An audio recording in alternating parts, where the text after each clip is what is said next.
The sound of my own voice coming through the car radio was supposed to be a triumph.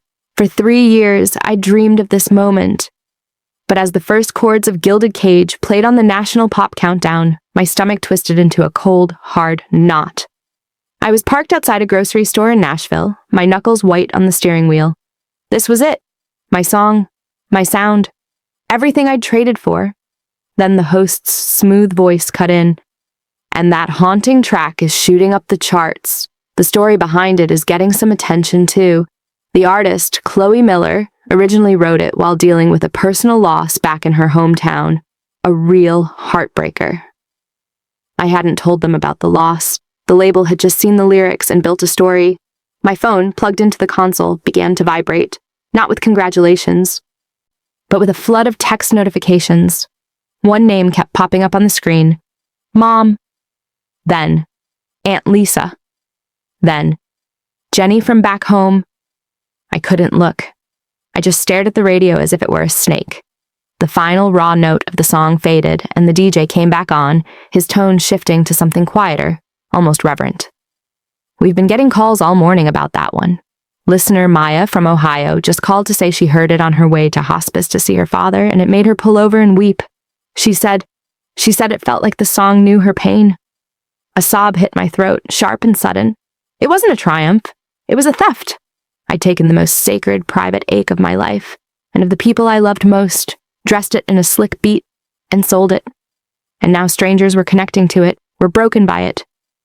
While the people whose hearts were truly in the lyrics, they were probably hearing it for the first time, betrayed all over again. This wasn't fame. This was a funeral I'd orchestrated for my own soul, broadcasted for everyone to hear. But to understand how I got here, I need to take you back to where it all began. I grew up in the choir loft of Grace Community Church in Lexington, Kentucky. Not literally, but it felt like it. My mom, Karen, was the choir director, and my dad, Mike, sang a solid, reliable baritone. From the time I was 6, I was up there with them, my feet dangling from the folding chair, singing Jesus Loves Me into a microphone that was always a little too hot. Church wasn't something we did, it was who we were. The air smelled like old hymnals and floor polish, and the sound of the piano tuning was the sound of home. Before I continue, I'd love to know, where are you watching from? Drop your location and what time it is, where you are in the comments. It means the world to me to know who's hearing this story. By 16, I was the star soloist. Not that anyone would call me that, it wasn't humble. But everyone knew when there was a special number, Chloe Miller would be singing it. I loved the feeling, the hush before I began, the way Mrs. Henderson in the front row would close her eyes and smile, the gentle amens that would ripple through the congregation during the bridge. It felt like purpose, it felt like love, but it also started to feel small. The walls of our sanctuary, which had once felt as vast as heaven, began to feel like they were closing in.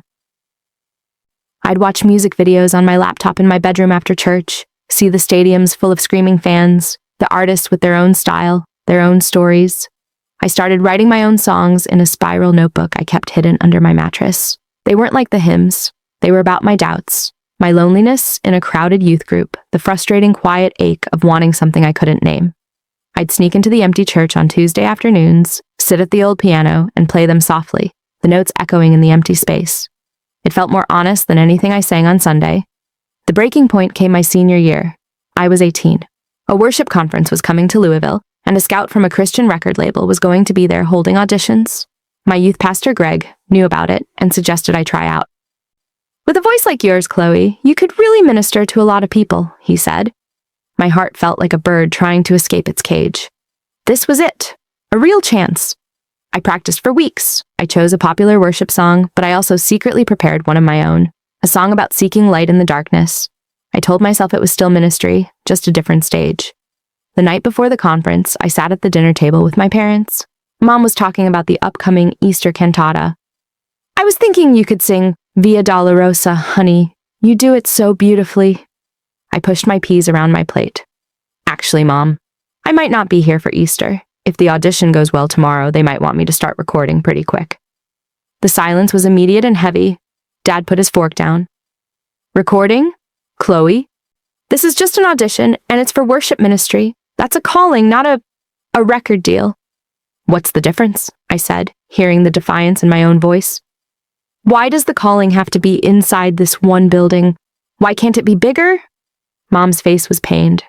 Honey, your gift is for the church. For your church. These people love you. They've watched you grow up. You have a responsibility here. The word responsibility felt like a chain. What about what I want? I whispered. My dad looked at me, his eyes tired. What do you want, Chloe? I didn't have the words, or I was too scared to say them. I wanted the applause that wasn't just polite amends. I wanted to see my name on something that wasn't a church bulletin. I wanted my hidden notebook to be a real album. I just looked down. Oh, more. The next day at the conference, I sang the worship song for the scout. He was a nice man in a crisp polo shirt. He smiled and nodded. You have a lovely voice, Chloe. Very pure. Then he glanced at his clipboard. The market is pretty saturated with the worship sound right now, though. Do you write your own material? My pulse skyrocketed. This was my moment. I do, I said, and before he could ask, I launched into my song, the one from my secret notebook. I sang it with everything I had, all the frustration and longing pouring out. When I finished, his expression had changed. The polite smile was gone, replaced by a sharp, professional interest. Now that, he said, has a different flavor. That's authentic. That's current. He handed me his card. I'd like you to send me some more of your originals, the stuff that's real. Don't polish it up for church. Send me the raw stuff. I took the card, my hands trembling. On the drive back to Lexington, all I could think about was that word, real. My songs in the notebook were real. The songs I sang for my church suddenly felt like a costume I'd been wearing.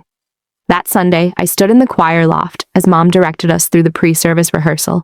We were singing It Is Well. As we reached the chorus, she stopped us. Chloe, on the second, It is well with my soul. Let's have you hold the note. Let it really resonate. Let the peace of it sink into people's hearts today. I looked at her earnest face, at the faces of the choir members. Mr. Perkins, who always brought me butterscotch candies. Jenny, who had been my babysitter. They were my family. And in that moment, I knew with a terrible clarity that I was about to break their hearts. The piece she wanted me to sing about was gone from mine, replaced by a screaming, desperate want for something else. I opened my mouth for the next run-through, but the note that came out felt hollow, a beautiful shell with nothing inside. After the service, while everyone was shaking hands and drinking coffee in the fellowship hall, I slipped back into the empty sanctuary. I walked down the red-carpeted aisle and stood at the altar where I'd given my life to Jesus at 9 years old. The stained glass window threw colored light on the floor. What do you want from me? I whispered, not sure if I was talking to God or to myself. Why does it have to be one or the other? There was no answer, just the quiet, pressing weight of a decision I had already made. I pulled the Scout's business card from my pocket and ran my thumb over the embossed lettering. It felt like a key. I knew what I had to do. I had to leave the choir. Telling my parents was worse than I imagined. I did it in our living room, on that stiff floral sofa we'd had since I was a kid. Mom cried. Not loud, dramatic sobs, but a quiet, devastated weeping that made my insides feel like glass. Dad just sat in his recliner, not saying a word for a full minute after I finished talking. So you're throwing away everything, he finally said, his voice flat. Your church family, your responsibility, for a chance. It's not throwing away, it's using the gift God gave me in a bigger way, I said, parroting a line I'd practiced in the mirror. It sounded hollow, even to me. Is it? Mom asked, wiping her eyes. Or is it just using the gift for yourself? That question sat between us for the rest of the week. The atmosphere in our house turned thick and silent like the air before a bad storm. I packed my bags in my childhood bedroom, taking down the posters of worship bands and replacing the contents of my suitcase over and over, trying to decide what kind of person I was going to be in Nashville. My last Sunday at Grace Community was the worst day of my life up to that point. I hadn't officially quit the choir, so I felt obligated to sing. Mom's eyes were red-rimmed but dry as she directed. She had chosen Here I Am, Lord as the special. Of course. When I stood to sing the solo, the familiar intro felt like a march to my own execution. I looked out at the congregation. Mrs. Henderson wasn't smiling with her eyes closed. She was looking at me with such profound sadness, it was like a physical weight. My best friend since 3rd grade, Becca, was sitting in the 3rd row with her husband. She wouldn't meet my gaze. My voice cracked on the 2nd verse. Not artistically, but in a ugly, broken way. I managed to finish, but the amen from the congregation was soft. more like a sigh of grief than an affirmation. After the service, people didn't crowd around to thank me. They hugged my mom. They patted my dad on the shoulder. A few gave me tight, sad smiles. It felt like I was already gone. I was a ghost in my own church. The drive to Nashville the next day was 5 hours of silence in my beat-up Honda Civic. My dad had helped me load it, his movements efficient and wordless. When he hugged me goodbye, it was quick and tight. "Call your mother," he said into my hair. "She's worried." My new life was a shabby apartment I shared with 2 other aspiring singers, girls with hard eyes and demos on their phones. The scout from the label, whose name was Mark, got me an internship at a recording studio and set up a co-writing session. "We need to develop your sound, Chloe," he said over coffee in a trendy, loud cafe. "What you played me had a spark. It's that raw, small-town honesty. We need to lean into that. What's the most honest, real thing you've ever written?"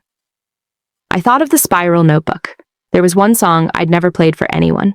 I'd written it last year when my grandpa Joe was dying of cancer.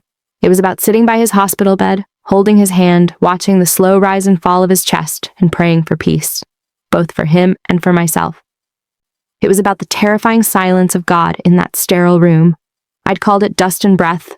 I played a little of it for Mark on my guitar, my voice barely above a whisper. He stared at me, then slowly smiled.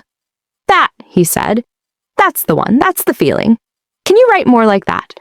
Dig into that place. The grief, the doubt. It's relatable. Everyone's lost someone." It felt strange, mining my deepest pain for material, but he called it ministry in a minor key, and part of me wanted to believe him. Maybe this was how I could reach people. So I wrote. I wrote about Grandpa Joe's funeral. I wrote about my fights with my parents. I wrote about the loneliness of feeling far from God. The songs poured out of me, dark and honest and full of ache. Mark loved them. The label loved them. They started talking about a contract, about an EP. They paired me with older, established writers who helped me polish the raw material, adding catchier choruses, a driving rhythm track underneath my fragile guitar. "We need to keep the heart, but we need it to be accessible," they said. One afternoon, about 6 months in, I was in a writing session with a guy named Derek. We were working on a song about my grandpa, but it wasn't coming together. Derek was frustrated. "The hook isn't hitting hard enough. Dust and Breath is a downer title.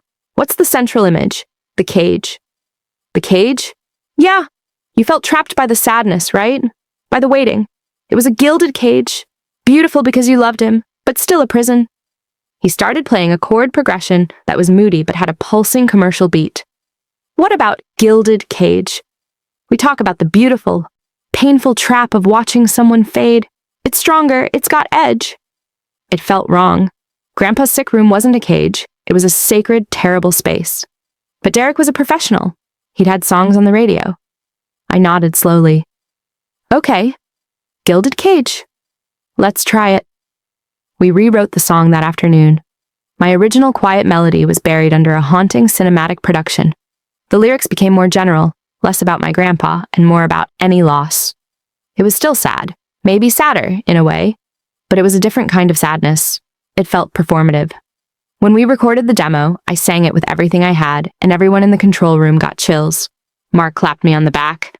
"Chloe, that's a hit. That's the single." I should have been elated. Instead, I felt a deep, unsettling shame, like I'd taken something holy and put it up for auction. That night, I called home. Mom answered, her voice guarded. "Hi, honey." We made stilted small talk. Finally, I asked, "How's everyone at church?" A pause. "They ask about you. They miss you." "I miss them too," I said, and to my horror, I started to cry. "Chloe, what's wrong?" I couldn't tell her about the song. I couldn't tell her I'd turned Grandpa's last days into a product. So I just said, "It's harder than I thought." Her voice softened. "Just a fraction." "I know, baby. We're praying for you. Every day." It was the first kind thing she'd said to me in months, and it broke me open. After we hung up, I opened my Bible for the first time since moving. It fell open to Psalm 137, a verse I'd never really noticed before. "How shall we sing the Lord's song in a strange land?" The question hung in the air of my tiny, impersonal room. I was in a strange land, and I wasn't singing the Lord's song anymore. I was singing a version of my pain that someone else had designed to sell. I closed the book, the conviction too heavy to bear. A week later, Mark called me into his office. The contract was ready. It was a standard starter contract, he said, sliding the thick packet of paper across the desk to me. My eyes glazed over at the legal language, but one clause caught my eye. The artist agrees that all songwriting is based on original personal experience and does not infringe upon the private rights of others. I pointed to it. What does this mean? It's just legal stuff, Mark said, waving a hand. It means you're not stealing someone else's song. Your stories are your own. And if they're about other people, my family, he gave me a patient smile. Chloe, art comes from life. You're not lying. You're just telling your truth. Sign here and we start recording your EP next month. Gilded Cage is going to blow up. I feel it. I looked at the contract. I looked at his confident face. I thought of the empty feeling in my apartment, the quiet disappointment in my mother's voice, and the roaring, desperate need in me to prove that this had all been worth it, to prove I wasn't just throwing everything away. I picked up the pen. My hand shook. I thought of the line from Psalm 137 again. Then I pushed it away. This was my song now, for this strange land. I signed my name at the bottom of every page. The recording process was a blur of long days and late nights in the studio. We cut Gilded Cage first. The producer had me sing the lead vocal over and over. I need more pain, Chloe, he'd say through the headphones. Think of the worst moment. Give me that crack in your voice. I dug down, past the shame, and found the real grief. I thought of Grandpa Joe's hand in mine. I thought of my mother's tears on the sofa. I thought of the hollow note in the church sanctuary. I poured it all into the microphone. When I finished the final take, there was silence in the control room. Then the producer said softly, "Wow, that's the one. That's going to break hearts." A cold dread settled in my stomach. He was right. It was going to break hearts, but not the way he meant. The EP was finished in a whirlwind. The label planned a soft release for Gilded Cage to Christian radio first, testing the waters. The faith-based audience will connect with the depth, Mark said. Then we cross it over. The morning of the release, I was a nervous wreck. I drove around Nashville, too anxious to sit still. I turned on the local Christian station, my heart pounding. And then I heard it. The host's introduction, the first haunting chords of the studio version. It sounded so much bigger and more polished than I remembered. And then my voice, so full of manufactured, yet very real agony. I pulled into the grocery store parking lot, listening as if to a train wreck in slow motion. When the DJ came back on and revealed the calls from listeners, people who were shattered by my pain, my stolen, repackaged grief, the world tilted. My phone buzzed again on the console. This time it was a call. Not my mom. It was my dad. I stared at it, the screen glowing in the dim car. I knew what he'd heard. I knew what he must be feeling. The contract's clause about private rights of others flashed in my mind. The ringing stopped. A second later, a text banner appeared on the screen. Dad. We heard the song. Your mother can't stop crying. We need you to come home. Now. The phone rang again, vibrating against the plastic. This time it was Mark, the label, probably calling with congratulations, with news of the song climbing the charts. I sat in the driver's seat, the two calls representing the two worlds I'd torn myself between, both now demanding an answer. The grocery store's automatic doors slid open and shut as people went about their normal days. I put my forehead against the steering wheel, the sound of my own voice still echoing in my ears, a ghost haunting the very air I breathed. I had wanted my music to touch people. Now it had, and I had never felt more like a monster. I had to choose which call to answer, which fire to face first. But either way, I knew the words of my song were true. I was in a cage, and I had built every golden bar of it myself. I answered my dad's call. I don't know why I chose that one over Mark's. Maybe because the shame was so complete, facing my parents' hurt felt like the punishment I deserved. Maybe some small, starved part of me just wanted to hear my dad's voice, even if it was angry. Hello? The line was quiet for a moment, just the sound of his breathing. You heard it, he said. It wasn't a question. Yeah, I was in the car. Your grandfather's last days, he said, his voice thick with an emotion I couldn't quite name. More than anger, it was betrayal.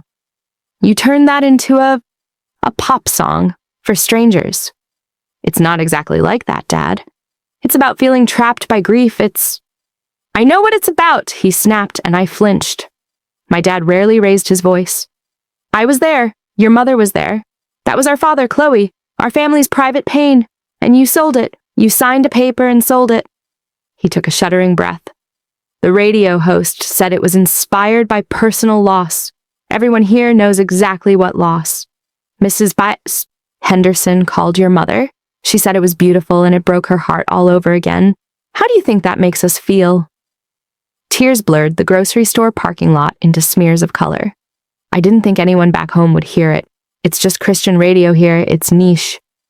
Jenny's daughter heard it on her way to school in Louisville and called her, crying, he interrupted, his tone final. Nothing is niche anymore. It's on the internet. It's everywhere. You need to come home. We need to talk about this face to face. I have sessions booked, Dad. The label.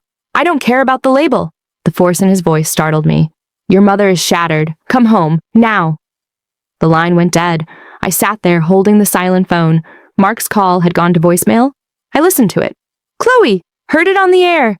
Sounds incredible. The calls are already coming in. Call me back. We need to strategize the social media push. You're blowing up. Blowing up? Yeah, that's exactly what it felt like. An explosion that had shredded the last fragile connections to my old life. I started the car and pointed it toward the interstate. Not because I was obedient, but because I had nowhere else to go. The guilt was a physical passenger, heavy and cold in the seat beside me. The 5-hour drive to Lexington was a torture chamber of my own thoughts. I couldn't listen to the radio. The silence was worse. Memories flooded in, unbidden. I remembered the last coherent conversation I had with Grandpa Joe. It was 2 weeks before he died. He was thin and pale in the hospital bed, but his eyes were clear. He held my hand. How's my songbird? He'd whispered. I'm okay, Grandpa. You singing for the Lord? I'd nodded, tears in my eyes. Yeah, in the choir. He'd patted my hand. Good. That's your anchor. Don't you ever forget. The song is a gift, but it's not for you. It's for them. He gestured weakly toward the hallway to the world beyond. You're just the messenger. You deliver the mail God gave you. Don't get prideful and start writing your own addresses on the envelopes. I'd cried then, thinking he was talking about humility in church. Now hurtling down I-65, I understood him differently. He was warning me, and I hadn't just written a new address. I'd stolen the mail, the sacred personal mail of our family's grief, and put a postage stamp on it for profit. I pulled into my parents' driveway just after dark. The house looked the same. Warm, yellow light from the living room window. Mom's flower baskets on the porch. It felt like a museum of a life I was no longer allowed to live. I sat in the car for 10 minutes, gathering the courage to go in. When I finally walked through the front door, the air was different. The usual smell of home, coffee and lemon cleaner, was there, but it was stifled by the tension. Mom was on the sofa. She didn't get up. She looked at me and her face was pale, her eyes swollen. Hi, Mom. Did you mean it? She asked softly. The words in that song? This holy space is just a gilded cage? Was being with your family, caring for Grandpa, was that a cage to you? Her question was a direct hit. No, of course not. That was the writer I was with. He said we needed a stronger metaphor. So you let a stranger tell you what your grandpa's death meant, my dad said, walking in from the kitchen. He leaned against the doorframe, arms crossed. You let him rename your pain for a hook? It's the industry. They know what connects. We know what connected, Mom burst out, her quiet composure breaking. We connected, as a family, in that room. That was our time with him. And you've made it public property. People at the grocery store asked me about it today, Chloe. They said how brave you were to share. They don't understand. It wasn't just yours to share. I had no defense. They were right. I sank into my dad's recliner, the one I wasn't supposed to sit in. I'm sorry, I whispered. The words were pathetic, dust in the face of what I'd done. Sorry doesn't get it off the radio, Dad said, but his voice was losing its edge, just leaving exhaustion. What's done is done. We can't unhear it. But we need to understand, Chloe, why? Was this what you wanted? To hurt us? No, I never wanted to hurt you. I wanted it to mean something, my music. I wanted it to be real, and that was the most real thing I had. Real? Mom echoed. You changed it. You made it slick and sad for an audience. The real thing was messy and quiet and had no beat. The real thing was us praying together when he took his last breath. Did you write about that? About how we held each other and cried and your dad read Psalm 23? Or did that not fit the melody? I was sobbing now, ugly, heaving sobs. I hadn't cried like that since Grandpa's funeral. I'm sorry, I'm so sorry. They let me cry. They didn't come to comfort me. The consequence of my choice was this. I had to sit in my pain, across the room from theirs, and we couldn't bridge the gap. The gulf was the song itself, playing on a loop in all our heads. Later, after a silent dinner where we just pushed food around our plates, I went up to my old room. It was a shrine to the girl I used to be. Trophies from choir competitions, a framed photo of the Grace Community Choir from 2 Easters ago, my old Bible on the nightstand. I picked it up. It fell open to the same psalm as before, 137. This time, my eyes traveled to the next verse. For there, they that carried us away, captive, required of us a song, saying, Sing us one of the songs of Zion. The captors demanded a song, and the psalmist asked, How can we sing? I had been a captive, too, a captive to my own ambition, and my captors, the industry, the dream, had required a song, and I'd given them one. But it wasn't a song of Zion. It was a song of the strange land. Dressed up to sound holy, I'd used the language of Zion, of grief, of longing, but its destination was fame, not worship. My phone buzzed. It was Becca, my old friend from church. Becca. Heard your song. It's beautiful and really painful. Can we talk? I stared at the message. Was it judgment? Pity? Curiosity? I didn't know. I typed back, I'm in town, at my parents'. Her reply was instant. I'll come over. Panic shot through me. I wasn't ready to face anyone else from my old life. But I also couldn't say no. I'd burned all my rights to say no to the people I'd left behind. I told my parents Becca was coming. Mom just nodded, a flicker of something. Worry? Hope? In her eyes? 20 minutes later, Becca's minivan pulled up.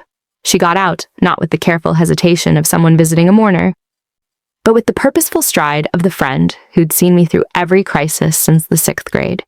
She carried a small cardboard box. She hugged me on the porch, tight and long. I've missed you, weirdo, she whispered.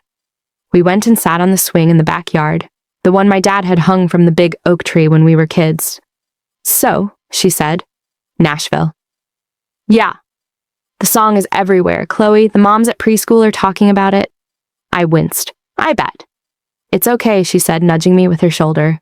Well, it's not okay, but I get it. You do? I couldn't hide my surprise. I heard it. And yeah, it hurt, knowing it was about Grandpa Joe, but, she sighed. I also heard you in it. The you that used to talk to me about feeling stuck, about wanting to be known. It's that same ache. You just gave it a different name. Her kindness was worse than anger. It undid me. I used it, Becca. I used our pain. I didn't know it would get this big. I didn't know they'd push it to radio so fast. I believe you, she said simply. Then she handed me the box. This is for you, from me, and from a lot of people at church. Puzzled, I opened the flaps. Inside were note cards, probably 50 of them, stacked neatly. I lifted one out. It was handmade with a drawing of a dove on the front. I opened it. In familiar looping handwriting, it read, Chloe, we're praying for you. We miss your voice. Mrs. Henderson, Jeremiah 29:11. I grabbed another. This one was from Mr. Perkins, the butterscotch candy man. Dear Chloe, the Lord's plans for you are still good. We love you. Praying always. Card after card. From my old youth pastor, from the piano player, from people whose names I'd forgotten but who remembered me. They weren't angry. They were praying. My vision swam. They heard the song, Becca said softly. And instead of being mad, they got together and decided to remind you of who you are, who you still are to them. I held the box of cards. This weight of unexpected, unearned grace. It felt heavier than the guilt. My phone buzzed again in my pocket. It was Mark. Then a text popped up right after his call. Mark, call me ASAP. Gilded Cage is trending. A major secular pop station in LA just picked it up. They're playing it in the next hour. This is the crossover. Your life changes tonight. I showed the text to Becca. She read it and looked back at me, her eyes serious. So, she said, your song's about to break a whole lot more hearts. What are you going to do? I looked at the box of prayers in my lap, then at the glowing screen of my phone. Buzzing with the promise of everything I'd thought I wanted. The two worlds weren't just at odds. They were on a collision course, and I was trapped at the intersection. The secular station would play it. My parents would hear it. The whole country would hear it. And the secret, sacred story of my family's loss would become a soundtrack for millions. Becca's question hung in the humid Kentucky night. I had no answer. The only thing I knew for sure was that the next hour would change everything, and I was completely powerless to stop it. Glowed, a cold blue in the dark backyard. Becca was waiting for an answer, but my tongue was stuck to the roof of my mouth. What could I do? Call Mark and beg him to stop it? He'd laugh. The machine was in motion. I had signed the papers that wound the spring. From inside the house, I heard the low murmur of the TV through the open window. Then, clear as a bell, the opening piano notes of Gilded Cage filtered out. Someone, a local news channel maybe, was doing a hometown artist makes good story. The music swelled. I saw my mom's silhouette past the living room window. She stopped, her hands coming up to cover her face. My dad moved into view, clicking the TV off abruptly. The silence that followed was louder than the song. I have to go in, I whispered to Becca.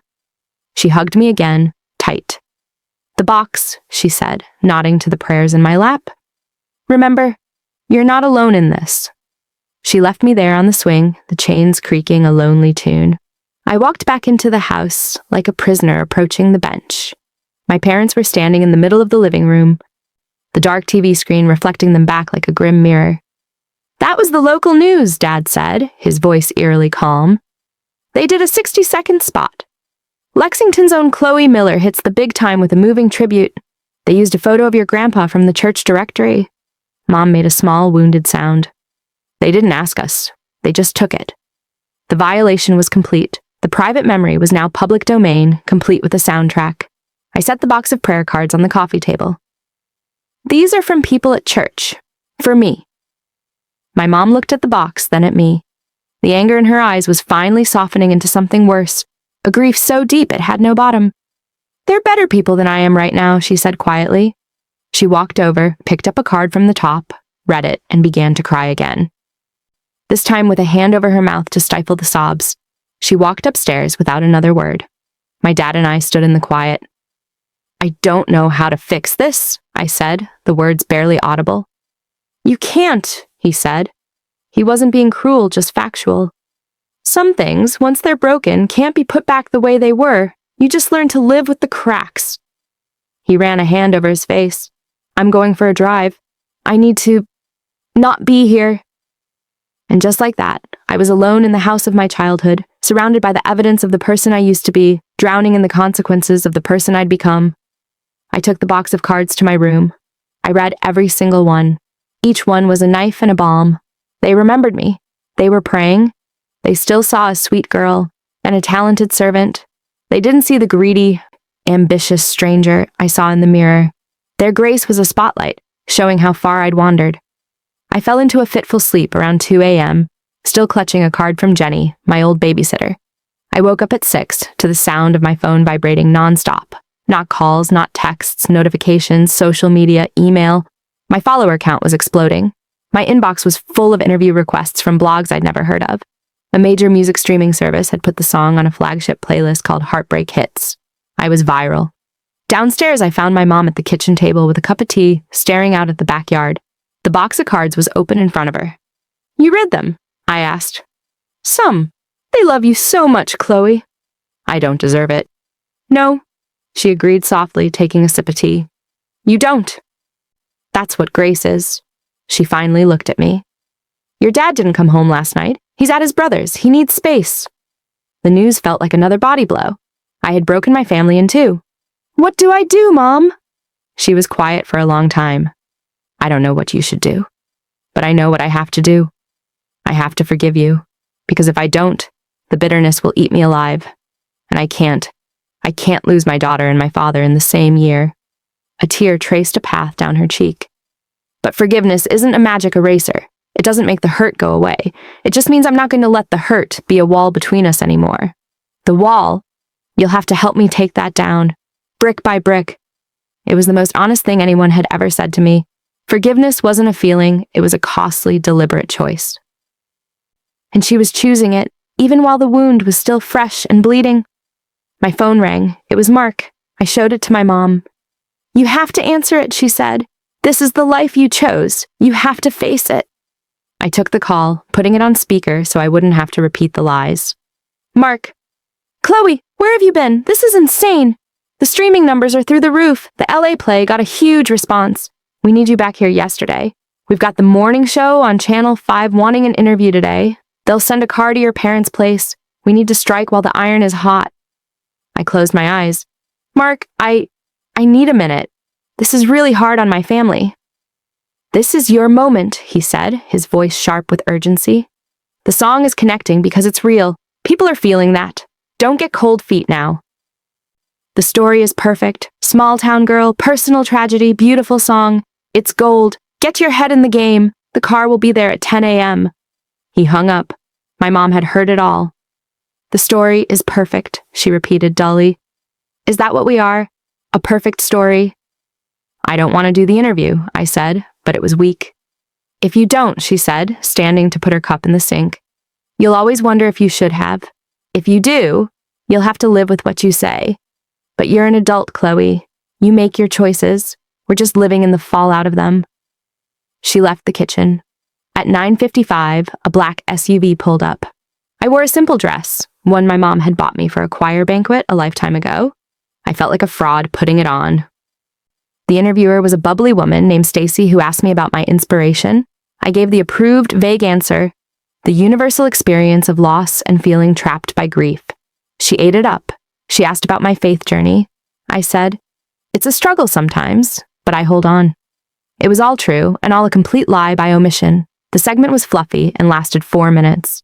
They called me Lexington's rising star. They played a clip of the song. When it aired at noon, my mom watched it in the other room. She didn't comment. That afternoon, I went to the only place I could think of, the church. It was a Thursday, empty and dark. I let myself in through the side door that was always unlocked. The sanctuary was cavernous in its silence. I walked down the aisle and sat in the front pew staring at the empty cross. How did I get here? The question wasn't about geography. It was about the state of my soul. I'd wanted my music to matter. Now it did, and it felt like a crime. I'd wanted to be known. Now I was, and I felt utterly invisible, buried under a character named Chloe Miller. I thought of the psalm again. How can we sing the Lord's song in a strange land? I was in the strangest land of all, the country of my own poor choices. And then a harder thought came. Maybe I'm not supposed to be singing right now. Maybe I'm supposed to be silent. Maybe I'm supposed to listen. For the first time in years, I didn't have a song in my heart, just a crushing, deafening need. I got on my knees there in the pew, not in some holy pose, but because my legs wouldn't hold me up. I didn't have pretty words. I had the only honest ones left. God, I messed up. Really, really bad. I hurt everyone. I used what was yours and made it mine. I'm sorry. I'm so sorry. I don't know what to do. Please, please help me. No lightning bolt, no warm feeling, just the sun moving across the stained glass, painting the floor with color, and a single clear thought that rose from the stillness, not in a voice, but with the weight of conviction. Go and see your father. It wasn't an answer about my career. It was an instruction for my heart. The wall Mom talked about. The first brick I had to dislodge was with him. I drove to my Uncle Rick's house on the other side of town. My dad's truck was in the driveway. My uncle answered the door, his face grim. He's in the garage, he said, stepping aside. My dad was at a workbench, sanding a piece of wood with methodical, furious strokes. Sawdust hung in the air. He didn't look up. Dad, he kept sanding. I came to say I'm sorry, not just for the song, for everything, for leaving, for choosing a dream over you and Mom, for being so prideful I thought my pain was the only one that mattered. The sanding stopped. He still didn't look at me. Why did you do it, Chloe? Really? I leaned against the doorframe, exhausted. Because I was scared. Scared that if I stayed here, I'd disappear. That I'd just be the choir girl forever. I thought I needed to be somebody. And Nashville. It promised to make me somebody important. You were always somebody important, he said, his voice rough. To us. To your church. To God. Wasn't that enough? I had no answer that wouldn't sound selfish. Because the truth was, in that moment, it hadn't been. No, I whispered. It wasn't. And I hate that about myself. He finally put the sandpaper down and turned. His eyes were red-rimmed. I hate what you did. I don't hate you, but I don't know you right now. The girl I knew wouldn't have done this. I don't know me either, I admitted. We stood there in the dusty garage, a chasm between us.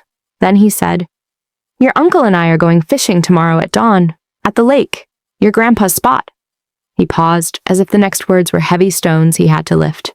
You can come, if you want. It wasn't forgiveness, it wasn't reconciliation, it was a thread, a single fragile thread thrown across the canyon. A chance to sit in a boat, in silence, and remember who we used to be to each other. I'd like that, I said. He gave a single nod and picked up the sandpaper again. The conversation was over. I drove back to my parents' house, the first faint hint of something that wasn't despair tugging at my heart. It was a sliver of hope, painful and sharp as a splinter. But it was real. When I walked in, my mom was on the phone. Her face was pale. Okay, we'll be there. Thank you for calling. She hung up and looked at me, her hand over her heart. That was the hospital. Mrs. Henderson fell. She's asking for you. The bottom dropped out of my world again. Mrs. Henderson, who sent the first prayer card. Mrs. Henderson, who closed her eyes when I sang. She was 92. A fall could be everything. She's asking for me? She heard the interview today, Mom said, grabbing her purse. She told the nurse, I need to see my songbird before I fly away. Mom's eyes met mine, full of a fearful urgency. You have to come. You have to sing for her. The request felt like a cosmic test. Sing? Now? With this voice that had caused so much hurt? But how could I say no to a dying woman who, despite everything, still called me her songbird? I followed my mom to the car, the weight of the strange land heavier than ever. I was being pulled back to the heart of everything I'd left, not for a concert, but for a deathbed. And I had no idea what song to sing. The hospital smelled like antiseptic and wilted flowers. Mom walked quickly down the hall, her shoes making a sharp, worried sound on the linoleum. I trailed behind, my heart a frantic drum against my ribs. What could Mrs. Henderson possibly want from me? To scold me, to forgive me, to request a private performance of the song that had opened every old wound? We reached room 314. The door was slightly ajar. Mom peeked in, then gestured for me to enter first. The room was dim, lit only by a small fluorescent light over the bed. Mrs. Henderson looked tiny against the white sheets, a network of tubes and wires connecting her to beeping machines. Her eyes were closed. Her daughter, Mary, a woman in her 60s I'd known my whole life, sat in a chair by the window. She looked up, gave my mom a tired smile, and nodded at me. She's in and out, Mary whispered. The hip is broken. At her age, it's a lot. I approached the bed, feeling like an intruder. This was holy ground too, just like Grandpa Joe's room had been. And once again, I was here, unprepared and unclean. Mrs. Henderson's eyes fluttered open. They were milky with age, but they focused on me with startling clarity. A fragile smile touched her lips. Chloe, she breathed. My songbird. Tears sprang to my eyes instantly. Hi, Mrs. Henderson. I'm so sorry you're hurting. Pish, she whispered, waving a weak hand. This old body was due for a repair, but my heart is full seeing you. She reached out, and I took her papery thin hand in mine. I heard your song on the radio. I braced myself. I know, I'm so sorry if it made me think of Joe, she interrupted gently. Such a good man, such a hard goodbye. She paused, gathering breath. I heard the other song, too, on the TV. Confusion cut through my guilt. The other song? The interview. That nice girl asked about your faith. You said it was a struggle, but you were holding on. She squeezed my hand with surprising strength. That was the song I needed to hear. I was utterly lost. I don't understand. The radio song, it's a pretty sadness, a dressed-up sadness. She closed her eyes for a moment, then opened them, her gaze piercing. But the song you sang with your life today, to that camera, the one where you admitted you were struggling, that was a true song. That was a Lord, I believe, help my unbelief song. That's the song that lasts. She coughed, a dry rattling sound. Sing for me, Chloe. A true song. One of the old ones. My throat closed. I hadn't sung a hymn in a year. My voice was tuned for radio, for emotion mic'd and compressed. It wasn't fit for this quiet, dying room. I looked at my mom, panicked. She just nodded, her own eyes shining. I looked at Mary. She smiled. Please. My mind went blank. All the practiced, polished performances meant nothing. The only thing that rose from the rubble of my memory was the first thing I'd ever sung in front of people. The simplest thing. I cleared my throat, which felt tight and rusty. Without accompaniment, without a microphone, my voice started soft and unsteady. Jesus loves me, this I know, for the Bible tells me so. The words felt like stones in my mouth, childish, simplistic, not worthy of this moment. But I kept going. Little ones to him belong. They are weak, but he is strong. As I sang the second verse, my voice found its footing. It wasn't my Nashville voice. It was my 6-year-old voice, my 16-year-old voice. It was just my voice, stripped bare. I sang to Mrs. Henderson, whose eyes were now closed, a peaceful smile on her face. I sang to my mom, who was crying silent tears. I sang to myself, the girl who had forgotten this most basic truth. Yes, Jesus loves me. Yes, Jesus loves me. Yes, Jesus loves me. The Bible tells me so. The last note hung in the silent room, mingling with the steady beep of the heart monitor. Mrs. Henderson didn't open her eyes. She just sighed, a long, contented sigh. That's my song, she whispered. That's the one. A single tear traced a path from the corner of her eye into her white hair. You deliver the mail, songbird. You just deliver it. Don't get lost writing the addresses. My grandpa's words, almost exactly. A shiver went through me. It was as if he were in the room. I got lost, I whispered back, crying openly now. Her eyes opened halfway. The good shepherd leaves the 99, she breathed, her voice fading. He's looking for you, honey. Just be still enough to be found. Her monitor continued its steady rhythm. She had fallen asleep. Mary stood and came over, putting an arm around my shoulders. Thank you, she said, her voice thick. You've given her a gift no one else could. We left the room, walking back into the bright, impersonal hallway. I felt shattered and put back together all at once. That 2-minute a cappella lullaby had felt more real, more powerful, more ministry than anything I'd done on a stage or in a studio. My mom hugged me right there by the nurse's station, a full, unguarded hug for the first time since I'd come home. That, she said into my hair, was my daughter. But the strange land wasn't done with me. As we walked out of the hospital into the blinding afternoon sun, my phone, which I'd silenced, showed 17 missed calls from Mark and a string of texts that grew increasingly frantic. Mark, 12:14 p.m. Where are you? The track is Ninjurka 3 on the iTunes alternative chart. Mark, 1:30 p.m. A major network daytime talk show is interested. This is career defining. Call me. Mark, 2:05 p.m. Your social media is exploding. Post something authentic about your family roots. Use the hospital visit. Talk about your caring for elderly relatives. Lean into the hometown girl narrative. The last text made me physically ill. He wanted me to commodify this moment too, to use Mrs. Henderson's fragility as a bullet point in my narrative. The gulf between the world I just left in that hospital room and the world represented by my glowing phone screen was an ocean I could no longer navigate. He wants me to use this, I said, showing my mom the last text. She read it, and her face hardened. Then you have a choice to make, Chloe. And it's not about a career, it's about what kind of human being you want to be. We drove to the lake. It was just after 5 p.m., the sun beginning its slow descent. My dad's truck was already there, along with my uncle's. They were on the dock, not fishing, just sitting, looking at the water, Grandpa Joe's favorite spot. I got out of the car. My mom stayed behind, giving us space. I walked down the gravel path to the dock. The wooden planks creaked under my feet. My dad and uncle didn't turn around. I sat down beside my dad, leaving a foot of space between us. We watched the water ripple, painted gold by the sunset. The silence was comfortable, not empty. It was the silence of shared history. After a long while, my dad spoke, still looking straight ahead. Your mom said you sang for Margaret Henderson. I did. What did you sing? Jesus loves me. He nodded slowly. A dragonfly skimmed the surface of the water. That was her favorite, your grandpa's too. He finally glanced at me. He'd be proud of you for that. It was the first kind word he'd said about anything I'd done since I left. It meant everything. The label. They want me to talk about it, to use it. My dad's jaw tightened. I figured they would. He picked up a small stone and tossed it into the lake. It sank with a soft plunk.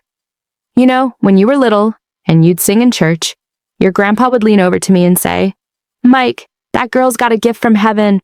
We got to make sure she knows where it came from, so she always knows where to return it." He looked at me, his eyes weary but clear. "I think we failed." "No, Dad," I said, tears coming again. "You didn't. You told me. I just didn't listen." "So," my Uncle Rick said, his voice a gentle rumble, "are you listening now?" The question hung over the peaceful water. I thought of the box of prayer cards, of my mother's costly forgiveness, of Mrs. Henderson's thin hand in mine, of the silent, listening space in the empty church, of the profound peace in singing a simple truth. "I'm trying to," I said. My phone buzzed in my pocket. Once, twice, 3 times. I knew what it was. The machine was hungry. It needed more of me to feed it. More of my story, more of my pain, more of my relationships. It would consume everything until nothing sacred was left. My dad heard it. He didn't say anything. He just looked at me, waiting. This was my battle. My Jericho, and the walls wouldn't fall by shouting someone else's tune. I pulled the phone from my pocket. The screen showed Mark's name again. Below his call, a notification. Gilded Cage has entered the Billboard Hot 100 at number 97. I had done it. I had achieved the dream. My song was on a national secular chart.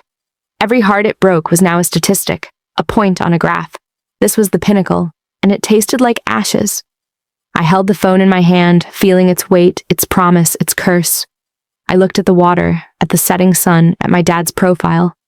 I thought of the true song in the hospital room. With a calm I didn't know I possessed, I held my thumb over the power button. I looked at my dad. "I'm going to turn it off," I said. "For a while." He nodded, a deep, slow acknowledgement. "Okay." I pressed the button. The screen went dark, reflecting the orange sky and my own weary face. The constant tether to the strange land was severed, for now. But as we sat there in the growing dusk, a new, more terrifying question rose in the quiet. Turning off the phone was just a gesture. The song was still out there, still climbing, still breaking hearts. The label still owned it. The world still wanted a piece of me. I had walked away from the dock, but the storm I'd created was still raging, and I had absolutely no idea how to make it stop. The silence after turning off my phone was the loudest thing I'd ever heard. It wasn't just the absence of rings and buzzes. It was the absence of the frantic, pleading voice in my own head that had been chanting more, bigger, now, for 3 years. Out on the dock, with just the lap of water and the call of evening birds, that voice finally shut up. What was left was a hollowed-out space, aching and sore. My dad, my uncle, and I sat until the last strip of orange faded from the sky. No one talked. When the mosquitoes started to find us, we just stood up, brushed off our pants, and walked back to the trucks. My dad paused by my car. "You coming home?" he asked. "Yeah," I said. "If that's okay." "It's your home," he said. It wasn't a warm sentiment, just a fact, but it was enough. That night, I placed the dead phone in a drawer and left it there. I helped my mom make dinner, a simple spaghetti, and we ate at the table with my dad. The conversation was about ordinary things: the neighbor's new dog, the forecasted rain, the church's upcoming food drive. We were carefully avoiding the earthquake that had split our lives open. But we were at the same table. That was something. The next morning, I drove my mom to the hospital to see Mrs. Henderson again. She was sleeping, so we just sat with Mary for a while. The ordinary rhythm of care felt like an anchor. This was real. This mattered, not charts or streams. When we got back, my dad was on the porch with Pastor Greg. My heart sank. I hadn't spoken to him since I'd left. He was a kind man in his 40s, with a beard that was going gray and eyes that always seemed to know a little too much. He stood up as we approached. "Chloe," he said, his voice warm. "It's good to see you." "You too, Pastor Greg." I braced for a lecture. "I'll let you two talk," my mom said, squeezing my shoulder before heading inside. I sat on the porch swing. Greg sat back down in the rocking chair. "I heard you visited Margaret," he said. "Yeah, yesterday. Mary said you sang for her, that it was a blessing." I looked at my hands. "I think it was more a blessing for me." He nodded slowly. "I've been praying for you. We all have." "I got the cards," I said, my throat tight. "Thank you. I don't deserve them." "Grace isn't about deserving," he said gently. "It's about receiving." He rocked for a minute. "Your song is all over the place, Chloe. I know. It sparked a lot of conversations, some hard ones. I looked up worried. What kind of conversations? He sighed. About art, about ownership, about grief. A few folks are hurt, yes. They feel like family business was put on display, but others... He paused. Others have come to me this week saying the song put words to a pain they've been carrying for years. A young man who lost his brother to an overdose said it helped him cry for the first time. A woman whose husband has Alzheimer's said it made her feel less alone in her gilded cage of caring for him. His words were a paradox. They didn't erase my sin, but they reframed it. God was using my broken, selfish offering. It didn't seem possible, or fair. But I did it for the wrong reasons, I whispered. Yeah, you probably did, he said without judgment. God has a funny habit of using messed up people and messed up situations for his purposes. Look at the Bible. It's full of them. He leaned forward, his elbows on his knees. The question isn't really about what you did yesterday. The question is what you're going to do tomorrow. Now that you know. I turned my phone off, I said, as if that was an answer. That's a start. It's a fast from noise. He studied me. What is God saying in the quiet? All I felt was confusion and regret. I don't know. I just know I can't go back to Nashville and do that again. I can't sit in another writing session and be told to mind my family's heartache for a catchy hook. So what will you do? I have a contract, I said, the reality feeling like a collar around my neck. I probably owe them more songs. I don't know how to get out of it. Pastor Greg was quiet for a long time. There's a story in the Bible, he said finally. In Luke chapter 15, a young man takes his inheritance, his father's hard-earned wealth, and goes to a distant country. He wastes it on wild living. When he's broke and starving, he decides to go home. He practices a speech. Father, I have sinned against heaven and against you. I am no longer worthy to be called your son. I knew the story, the prodigal son. I shifted uncomfortably. Was he calling me a prodigal? Maybe I was. But the part I'm thinking of, Greg continued, is what he does when he's in that pigsty, hungry and alone. It says he came to his senses, not he felt better, not his circumstances changed. He just finally saw the truth, and the truth compelled him to move, to take the long, hard walk home in disgrace. He stood up. You've come to your senses, Chloe. That's a gift. Now you have to decide what the walk home looks like. It might be messy. It might cost you everything you thought you wanted, but your father is waiting on the road, watching for you. He hugged me goodbye, a solid, kind embrace. We love you, no matter what. After he left, I went inside and dug my laptop out of my suitcase. With a deep sense of dread, I turned it on. I avoided all social media and email. I just opened a blank document. I needed to write a different kind of letter, not a song. An explanation, a confession. I wrote to Mark and the label. I told them I could not continue. I told them I had signed the contract in arrogance and now understood the cost was too high. I apologized for the inconvenience. I said they could keep the masters for Gilded Cage and the other tracks.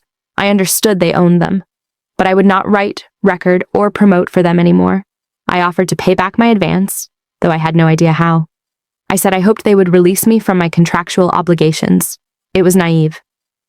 I knew it even as I hit send. You can't just quit a legal contract because you have a moral crisis. But I had to try. The walk home had to start with a step, even a foolish one. I spent the next 2 days in a strange limbo.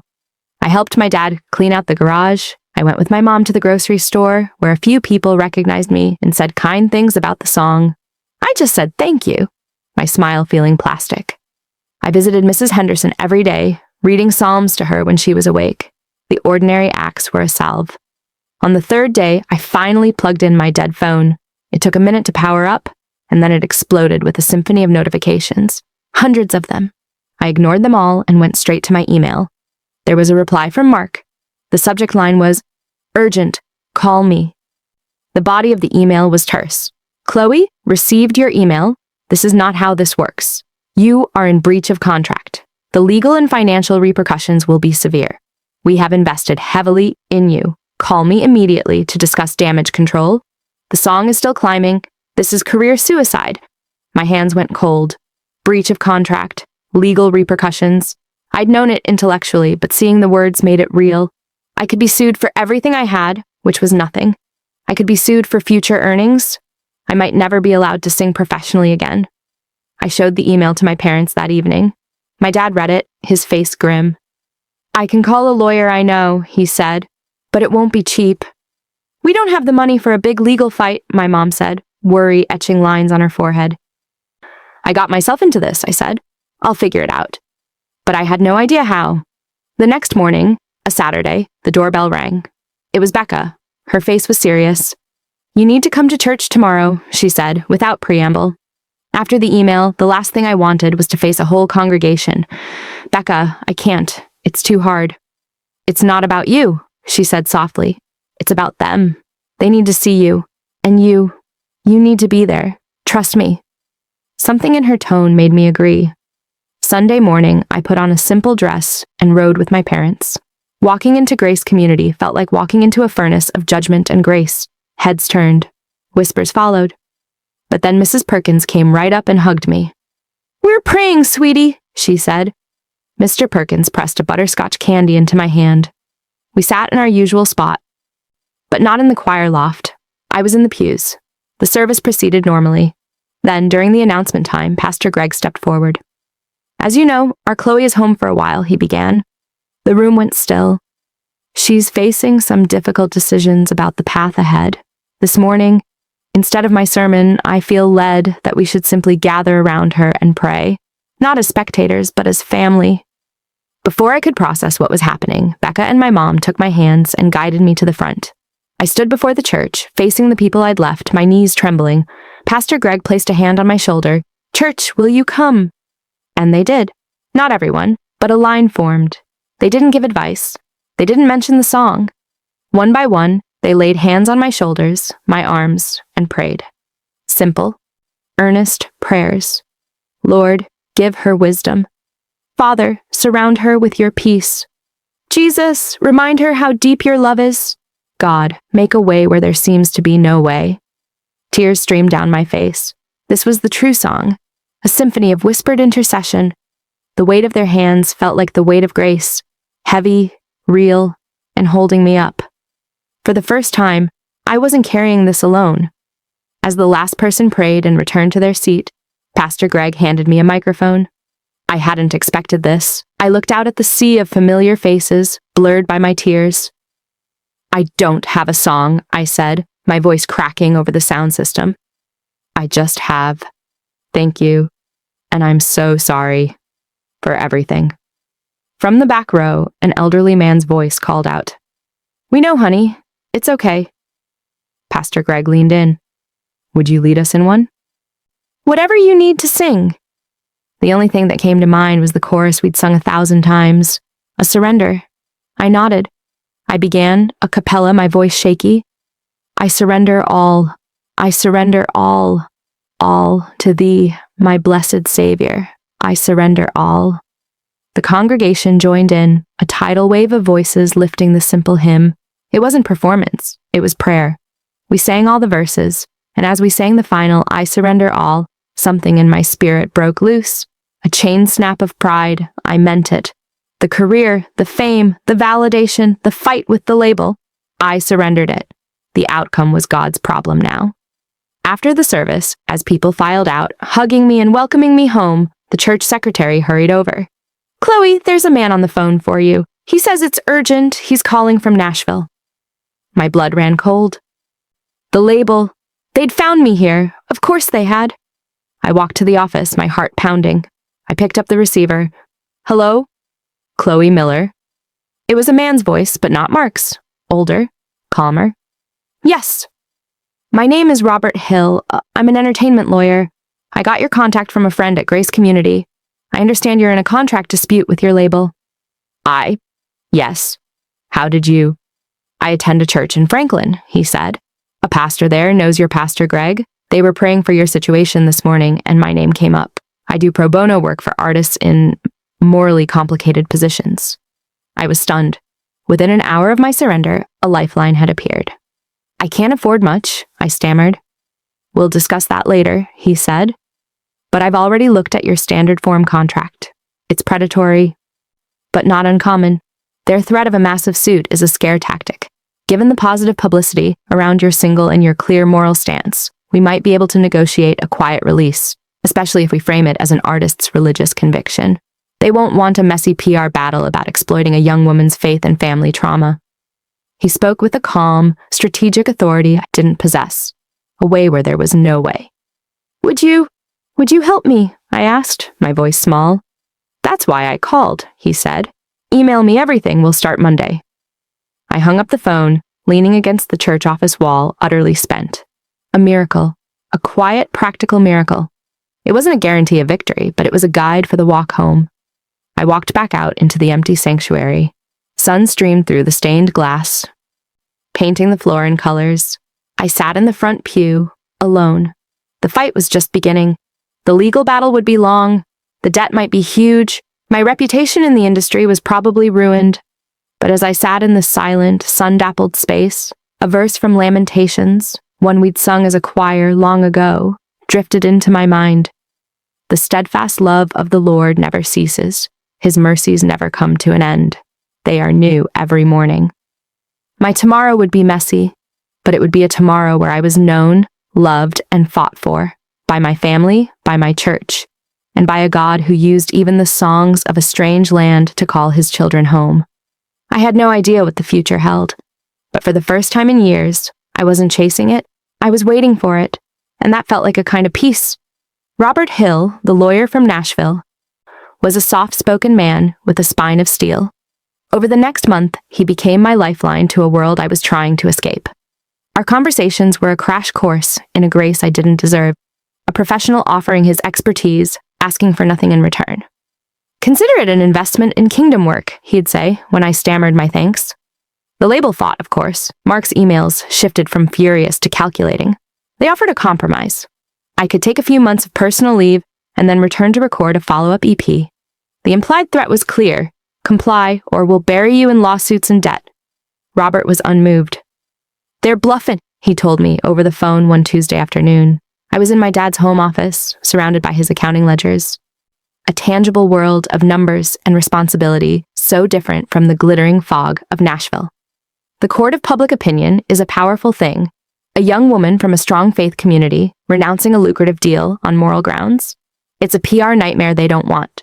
We're asking for a clean, mutual release. You walk away. They keep the masters and all profits from Gilded Cage. You forfeit all future royalties. It's a terrible financial deal for you, but it's your freedom. Freedom. That was the word that settled it. Freedom from the machine. Freedom from the constant mining of my soul for content. Do it, I said. While Robert navigated the legal waters, I tried to learn how to live in the quiet. I got a job. Not a glamorous one. I started working part-time at Mrs. Henderson's daughter's flower shop, Mary's Blooms. It was physical work, hauling buckets of water, trimming thorny stems, arranging simple bouquets for birthdays and anniversaries. My hands, which had only known guitar strings and pen tablets, grew calloused and often stained with green. I loved it. It was real. No one asked me to infuse the lilies with deeper meaning. They just needed to look nice for a dinner table. Mrs. Henderson passed away 3 weeks after my visit. It was peaceful, Mary said. At her funeral, the family asked if I would sing, not as a performance, but as part of the service. I sang It Is Well. This time, when I reached the chorus, the piece wasn't hollow. It was hard-won, a choice to trust in the middle of the storm of my own making. My voice didn't crack. It was steady, leaning on the truth of the words. Afterward, Mary hugged me and pressed a small, worn hymnal into my hands. It was hers, Farturi, she whispered. She wanted you to have it. The legal process dragged on. The silence from Nashville felt oppressive, like the calm before another attack. I avoided radio and TV, but I couldn't avoid the world entirely. One Thursday afternoon, I was delivering a get-well bouquet to Lexington General. As I walked through the automatic doors of the main entrance, the sterile air hit me, along with the distant, tinny sound of a radio playing from a janitor's cart. It was tuned to a pop station, and then I heard it. The unmistakable opening synth chords of Gilded Cage. I froze in the middle of the bustling lobby, a riot of lilies trembling in my arms. It was the remix. They'd done a dancier, even more melancholic version for top 40 radio. My voice, auto-tuned to eerie perfection, floated over the beat, singing the words I now regretted with every fiber of my being. This holy space, this gilded cage. I wanted to drop the flowers and run. But then I saw her, a young woman, maybe my age, sitting alone in the vinyl chair by the pharmacy window. She was staring at her hands, shoulders hunched. She had the posture of someone carrying a weight too heavy to name, and she was listening. As the second verse began, her head lifted slightly. She wasn't hearing a product or a track or a narrative. She was hearing a feeling she recognized. A solitary tear tracked down her cheek. She didn't wipe it away. The janitor pushed his cart around the corner and the music faded. The moment broke. The woman took a shaky breath, stood up, and walked toward the elevators, likely heading to a room holding her own private loss. My heart didn't break with guilt this time. It broke with a confused, awestruck sorrow. Pastor Greg was right. God was using it. The song was a broken vessel, but something true was still leaking out. It didn't absolve me, but it changed the nature of my regret. I wasn't just sorry I'd done it. I was sorry I hadn't given the pain the respect it deserved. I'd packaged it. God was unwrapping it for strangers in hospital lobbies, using it as a key for locked-up grief.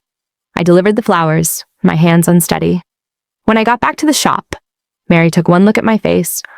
"You heard it, didn't you?" I nodded, unable to speak. "It's still everywhere," she said gently, wiping her hands on her apron. "It's on hold music now, can you believe it?" A hysterical laugh bubbled up in my throat. My paean to private grief was now soundtracking people waiting to speak to their insurance company. That night, I opened Mrs. Henderson's hymnal. A slip of paper fell out. It was her handwriting, frail and looping. "Chloe, remember, every song ends, but the singer goes on forever.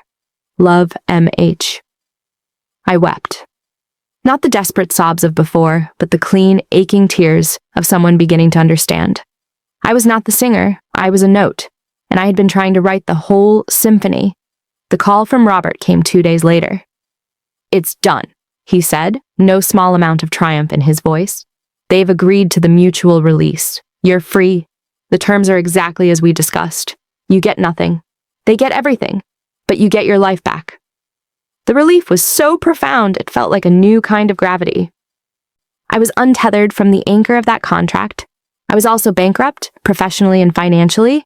I had no plan, no money, and a name that was now associated with a hit song and a mysterious disappearance from the industry. I told my parents at dinner. My dad put down his fork. "So what will you do now?" It was the question I'd been avoiding. "I don't know. Keep working at the flower shop, I guess. Pay you back for the phone bill, the groceries. You're our daughter. This is your home," my mom said firmly. "But Chloe, you have a gift. It got twisted, but it's still there. You can't bury it in a garden. That's not stewardship." She was right. The thought of singing again, especially in public, sent a bolt of fear through me, but the thought of never singing again felt like a different kind of death. The answer came from an unexpected place. The following Sunday, after the service, Pastor Greg asked to see me. In his study, he gestured to a chair. "I heard about the legal resolution. Congratulations." "It doesn't feel like a win," I admitted. "Freedom rarely does at first," he said. "But it creates space, and I have a proposition for you. The youth group. They're good kids, but they're disconnected. The old praise songs aren't resonating. They feel performed at them, not by them. I was wondering, would you consider leading a weekly music night for them?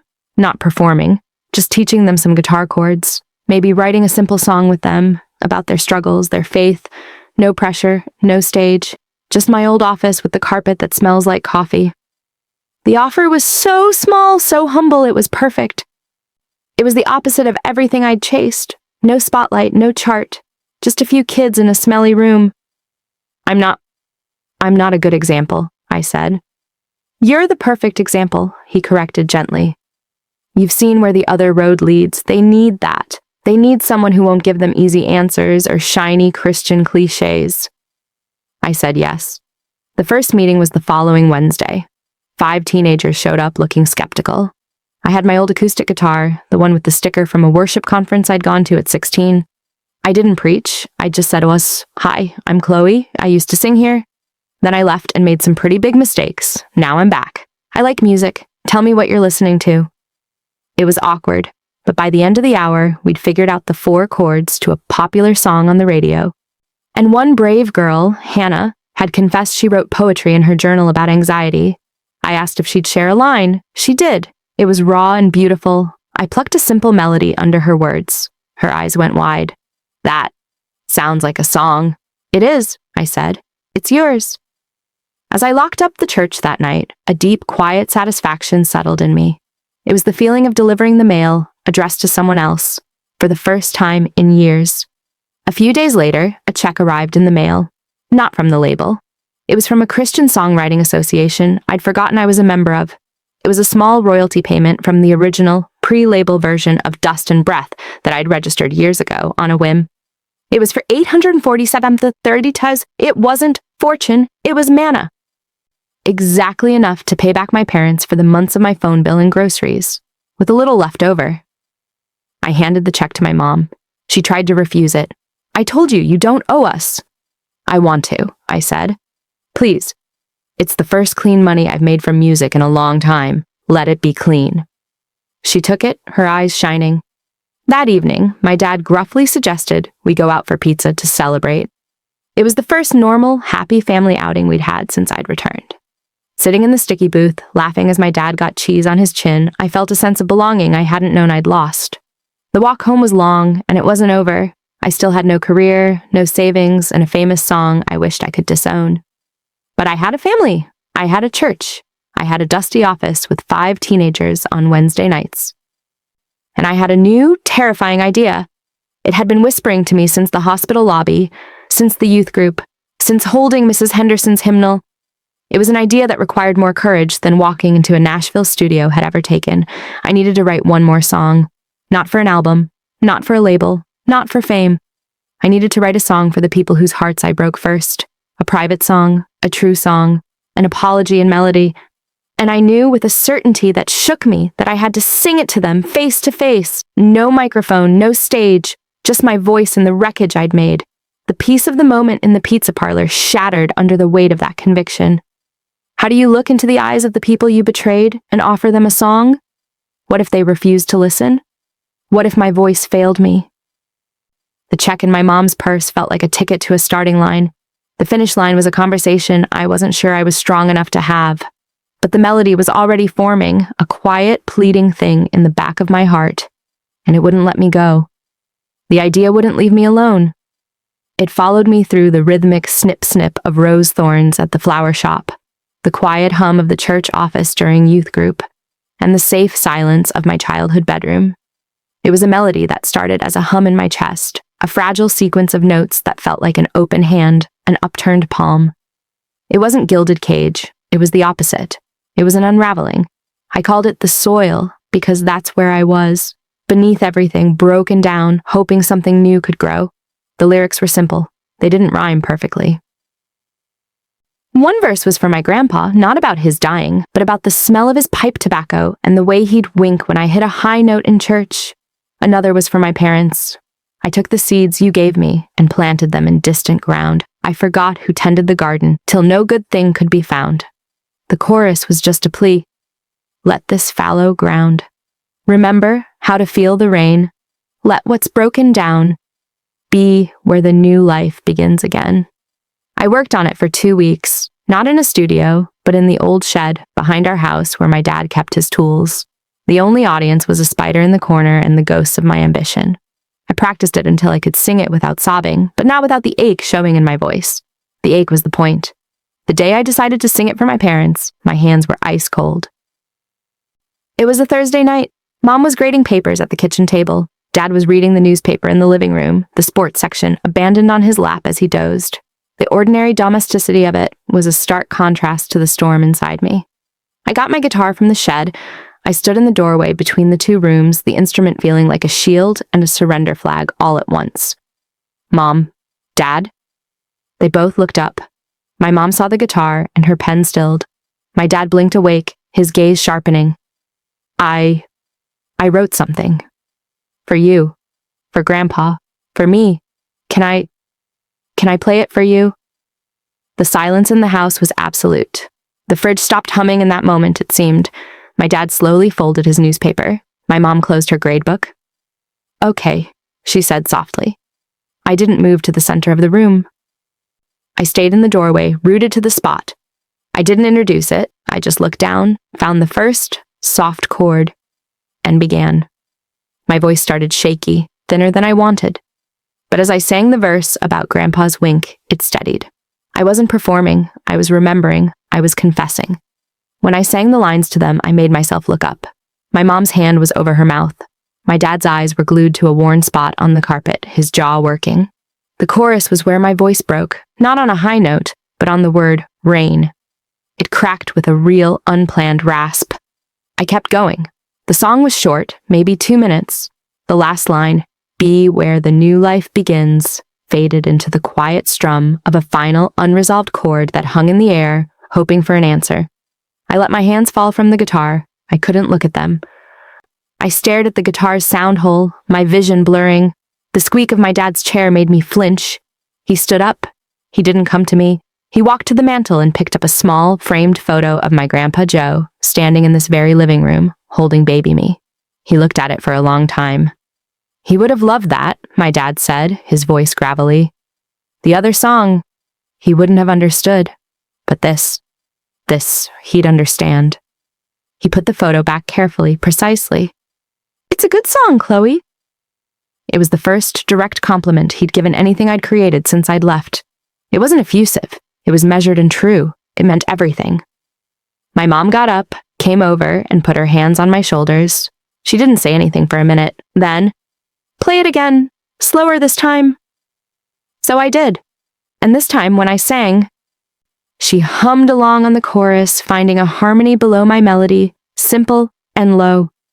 It was the most beautiful sound I'd ever heard. We were making something together from the broken pieces. That song became the first brick in the new wall. Not a wall of separation, but of a rebuilt home. I didn't sing it again for anyone else. It was ours. But the larger world, and my place in it, was still a question. The youth group grew from 5 to 12. We wrote a song together about doubt, piecing it from lines they texted me during the week. We played it one Sunday night as part of their testimony service. It was clumsy and powerful. Afterward, the parents didn't come up to talk about my voice. They came up to talk about their kids, about how they'd finally heard their child's heart in a lyric. It was a different kind of fame. Invisible. Essential. One afternoon, in late fall, Robert Hill, the lawyer, called. "I have an odd request," he said. "A producer, a different kind. He does documentary work for a small independent film house. He heard about your story, the whole story, not the polished version. He's interested in talking to you, not for a sensational piece. He wants to document the after, the walking home. He's a man of faith, Chloe. He understands the nuance." My first instinct was to say no, to hide. The thought of cameras, even well-intentioned ones, made my skin crawl. "I don't think I can," I said. "I told him you'd say that," Robert replied. "He said to tell you this. It's not about the song that broke hearts. It's about the silence that comes after and what grows in it. He just wants to talk. No commitment." I agreed to a phone call. The producer, Isaac, had a calm, listening voice. He didn't pitch or flatter. He asked questions. What does it feel like to hear your own voice in a grocery store? What did you learn from planting flowers for a living? What does stewardship of a gift look like to you now? The conversation lasted an hour. At the end, he said, "My camera isn't interested in making you a hero or a villain. It's interested in the long obedience of rebuilding. Think about it. There's no pressure." I did think about it. For days, I talked to Pastor Greg, I talked to my parents, my dad surprised me. "Might be good," he grunted one evening over meatloaf. "Show people it's not all glitter. Show the cost." My mom was more cautious. "Just make sure you own the story this time, Chloe, not the other way around." The decision crystallized on a cold, bright morning at the flower shop. I was helping Mary create a wreath for a funeral, a veteran 94 years old. As I wove a strand of blue ribbon through the greenery, the old familiar radio on the shelf played. A new, sugary pop song came on, auto-tuned and frantic. It was about partying and forgetting pain. It was everything the industry loved, and I felt nothing. No envy, no longing, just a quiet pity for the singer who probably thought this was the dream. I looked at my hands, green-stained, making something beautiful for a grieving family. I looked at Mary, who had given me a job and never once asked me to sing. I thought of the kids at church and the private song that hung in the air of my living room. This was my life, messy, small, real. And maybe, just maybe, that was a story worth telling. Not to make me look good, but to quietly whisper to the person listening in their car, chasing their own version of fame, that there was another way home, that the most important songs were often the ones no chart could ever track. I called Isaac back. "I'll do it," I said, "but on 3 conditions. You film the flower shop, you film the youth group, and the final edit gets approved by me, my pastor, and my parents." He agreed without hesitation. "Those are the parts I want to film most," he said. The documentary crew was scheduled to come in 3 weeks. As I hung up, a fresh wave of fear washed over me. Was I just building another stage, even a small, earnest one? Was I risking the fragile peace I'd found? I had no answers, only the memory of my dad's voice. "It's a good song, Chloe," and the feel of my mom's harmony under my own ragged melody. I had walked home. Now I had to learn how to live on the property with all its familiar scars and new, tender growth. The cameras were coming, the world was about to peek into my quiet, repaired life, and I had no idea if it would be a testament of grace or an invitation to a new kind of fall.